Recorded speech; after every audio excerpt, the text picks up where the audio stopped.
What about you? 2013 Audi A4 TDI on a B8 chassis. Customer complaint is air conditioning, no worky.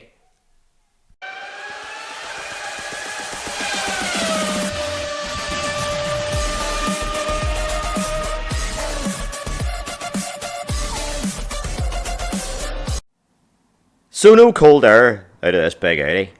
The blower works and all that there, and when you press the AC button, the AC light lights up, but the air isn't very cold coming out of it on a warm day. So we'll start with the basics and we'll see if this compressor clutch is engaging down here.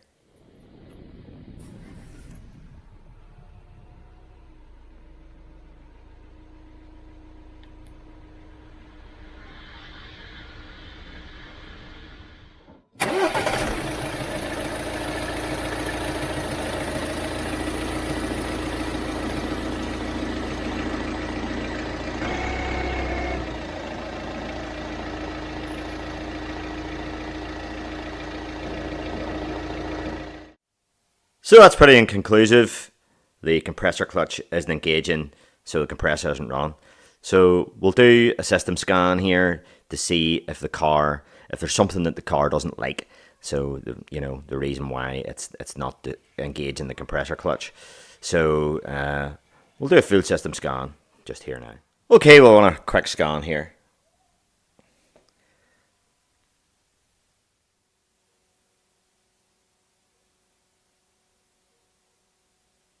So there's a few things highlighted red there, so we'll have a look, see what they are.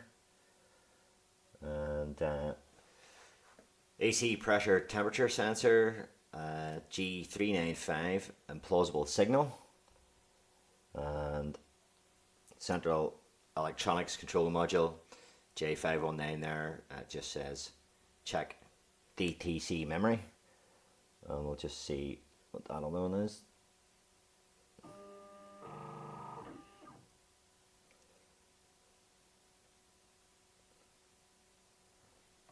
And again, G395, no signal communication. So, AC pressure temperature sensor, G395. We'll have to have a wee look at that. So, a live data pid there for the G395 there. It just comes up error. So, no value at all there. Right, we'll have a wee look at this sensor. It lives under here, so we'll just pop a few poppers. Maybe, yeah. We'll get them prized up. Get that off.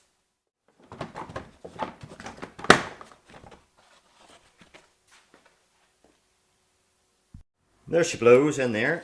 That's her there. So, yeah, we'll check powers and grounds, usual stuff.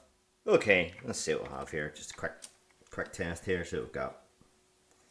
So, into the first wire, it's like a brown coloured wire. We have millivolts, nothing really there, so we'll go to the extreme outside one. And we'll have battery voltage. We'll just check that with the battery.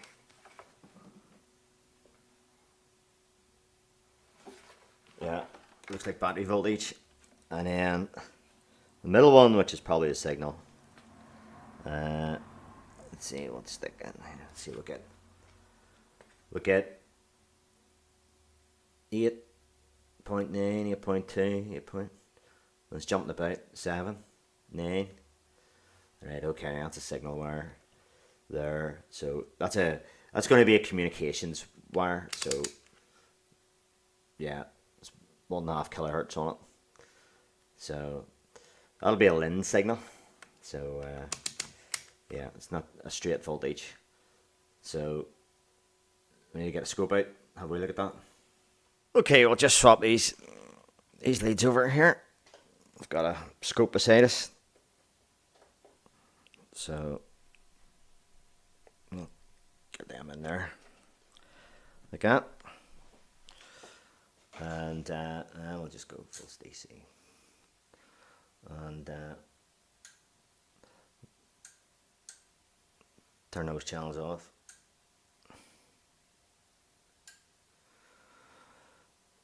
Yeah, so okay,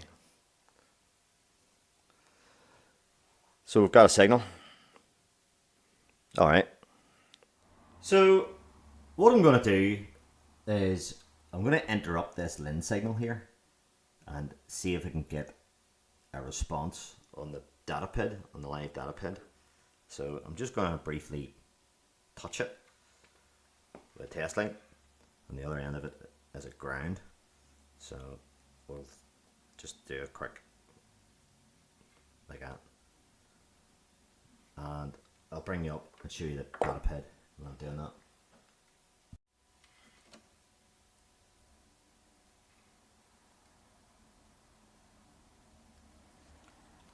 So it changed to 6 bar there when the lin message came back up again.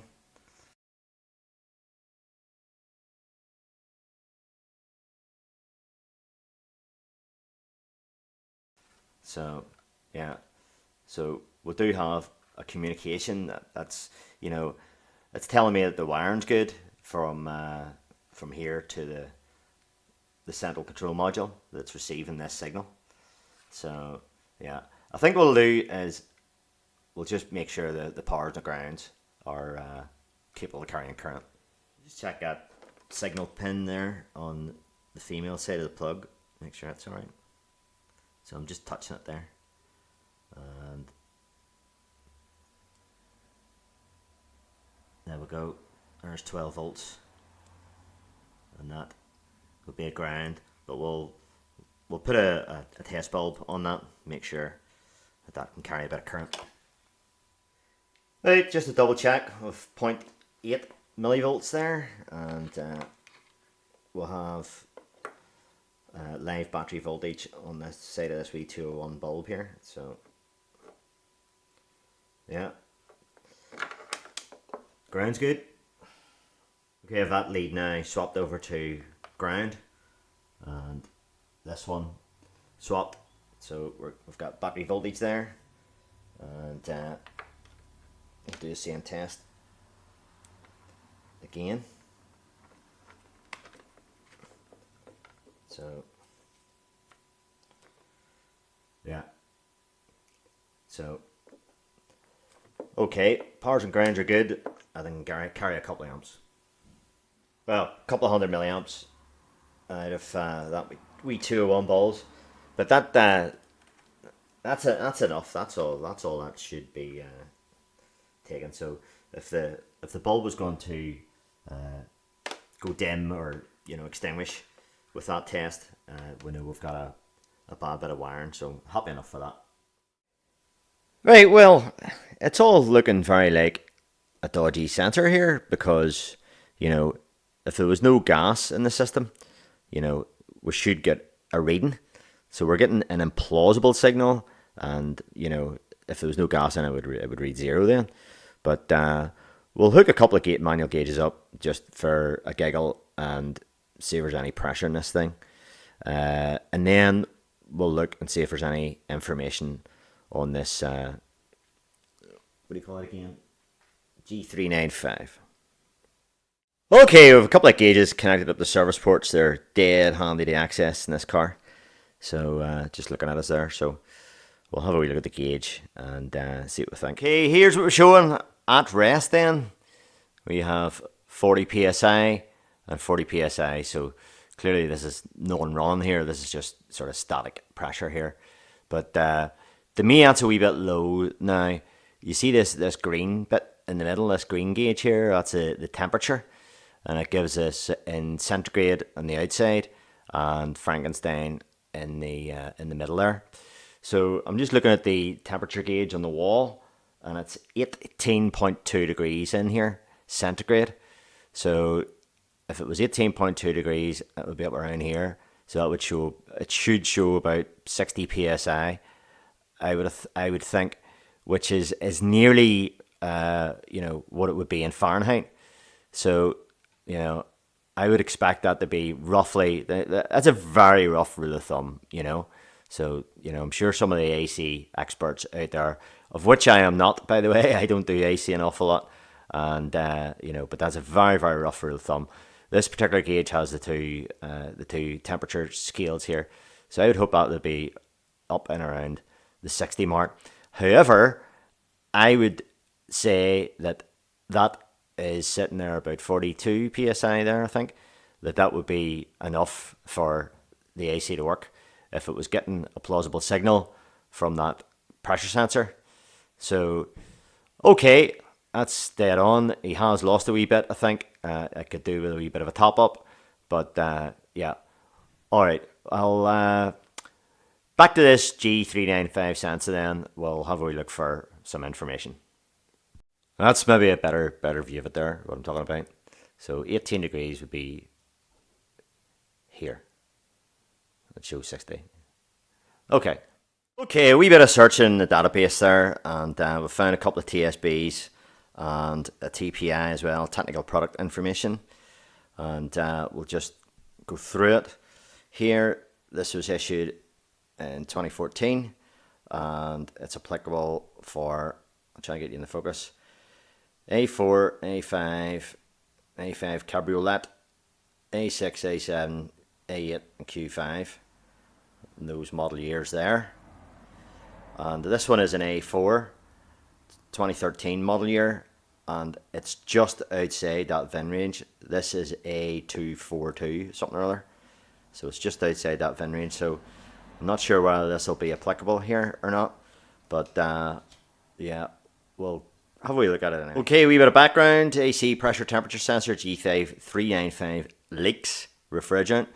Not the case here. We have refrigerant in it, so if that was the case, this would be empty. We've checked that in the gauge. This causes G95 to show an incorrect or implausible value. Incorrect signal or low refrigerant in the system can cause the air compressor to deactivate. The LIN cable connecting the vehicle electrical system control module J519 to 395 is pinched or cut. So there's a wiring problem. This affects A4, S4, A5, S5, Coupe, Cabriolet, and the Q5. The A6 and A8 are not affected by this type of failure. So A6 and A8 do not have the cable, the LIN cable, being pinched or cut. Okay. The pressure sensor G395 sends an incorrect signal that prevents bus silence, and the battery is discharged. So you could have a parasitic draw here, and your battery goes flat. Sensor G395 is a LIN slave of the vehicle electrical system control module. The vehicle electrical system module transfers the information provided by the sensor via comfort donors to climate control module. There we go. An improved sensor was introduced into series production, and the wiring manufacturer's process were optimized. So what we'll have then, okay, we do not have a wiring problem here. This is outside the VIN range. Our wiring is good. We do have a LIN signal. If you did not get a LIN signal there, as was showed in the scope, then you may fall under this bit here, pinched or cut. And we'll show a few photographs of where that is. So we'll have a couple of scenarios there. Two possible DTC scenarios. So we'll flick a page over. So we have two DTC scenarios here. That's scenario 2. This is scenario 1. Fault. Please check DTC memory, incorrect signal, and no communication. That's exactly what we have. And scenario 2 is please check DTC memory, incorrect signal, and error quality sensor, no signal, no communication, and no signal, no communication. If scenario 1 performs step 7, okay, we are scenario 1 there, the looks of it. Now we'll just go on to scenario 2 here. The existing LIN could be pinched or cut. If scenario 2 is the case, check the LIN cable according to the vehicle electrical system, blah blah blah. We've already done that and it's fine. Check to make sure there's proper voltage go into the sensor and verify the ground is not intermittently open with a wiggle test. Make sure the pins are good and all that. So we're pretty happy enough for that. We are scenario 1 here. Scenario 2 there, in case you have that problem, there's a couple of photographs of typical locations where the wiring is pinched or cut. Check the integrity of the wiring harness. There are 2 known sections in the wiring harness that can be affected. And driver footwell area, there's a photo of that. And second known section in the wiring harness is under the driver's side headlight. And that'll be for a left-hand drive, by the way. So, yeah. So, under the driver's side headlight. If a cut wire is found, right, okay. So, we have not got that scenario, so we'll see what, we'll fast forward this a bit. So, well, we'll actually go back a bit. If scenario 1 is the case, perform step 7. And step 7, replace the G395. Simple as that. Just replace the sensor. And what's that there? Okay. Warranty type information. So there's a wee bit more on scenario 2 if you have a wiring issue. So it shows seal off the open it, right, and into a grommet there.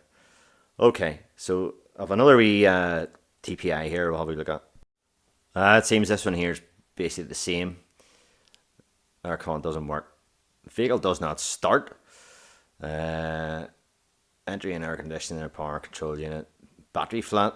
Okay, so this thing can this G395 can flatten the battery here. Wrong signal processing in the pressure sensor. There's no bus silence in there for the battery is being discharged. So there we go. Yeah.